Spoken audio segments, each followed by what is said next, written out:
दत्तक येणं किंवा दत्तक घेणं हा काही गुन्हा नाही। प्राचीन काळापासून भारतात ही प्रथा चालू आहे। कोल्हापूर किंवा सातारा गादीवर अनेक वेळा दत्तक घेण्यात आलेले आहेत। खासदार संजय मंडलिक यांनी जे विधान केलं आहे ते इतिहासाशी विसंगत विधान आहे। संजय मंडलिक यांनी शाहू महाराज छत्रपतींबाबत आत्ताचे महाराज हे खरे वारसदार आहेत का, ते सुद्धा दत्तकच आहेत असं विधान केलं होतं। रक्ताच्या नात्याने शाहू महाराज हे राजश्री शाहू महाराज यांचे खापरबंधू आहेत। राजश्री शाहू महाराज आणि सध्याचे शाहू महाराज छत्रपती यांचं नेमकं नातं काय आहे याचा उलगडा इतिहास संशोधक इंद्रजित सावंत यांनी केला आहे।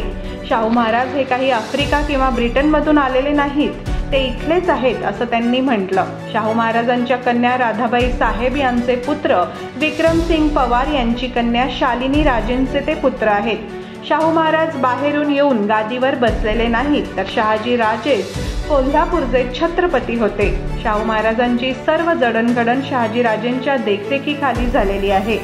शाहू महाराज कोल्हापूरच्या फुटबॉल टीमकडून खेळलेले आहेत। त्यांचं सर्व शिक्षण आणि जडणघडण देखील कोल्हापूरमध्येच झाली आहे।